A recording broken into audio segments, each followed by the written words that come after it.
যদি আপনার মনে হয় যে না আমি নবীর জন্মদিনে আমল করব, তো রসুল যা করেছেন তা করেন। সেটা হলো সারা বছর রসুল সাপ্তাহিক সোমবারে রোজা রাখতেন। সোমবারে নবীর জন্মে যদি কেউ রোজা রাখে সে প্রকৃত আশিক রাসূল।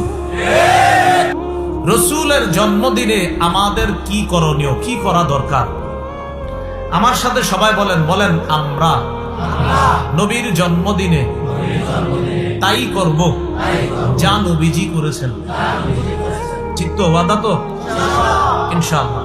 হুজুর সোমবারের রোজার ব্যাপারে জানতে চাই, একটু সুবহানাল্লাহ বলেন। নবীজি জবাব দিলেন, ফিহি উলিদতু, এটা এমন দিন, ইয়াউমুন ফিহি উলিদতু অথবা উলিদতু ফিহি, এটা এমন দিন যেই দিনে আমি জন্ম নিছি।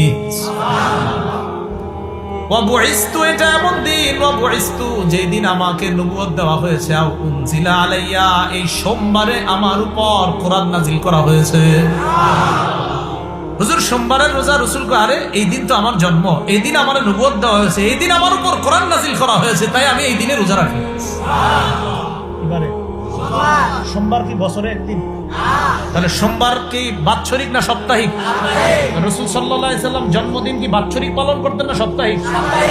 যদি আপনার মনে হয় যে না আমি নবীর জন্মদিনে আমল করব, তো রসুল যা করেছেন তা করেন। সেটা হলো সারা বছর রসুল সাপ্তাহিক সোমবারে রোজা রাখতেন। সোমবারে নবীর জন্মে যদি কেউ রোজা রাখে সে প্রকৃত আশিক রাসূল।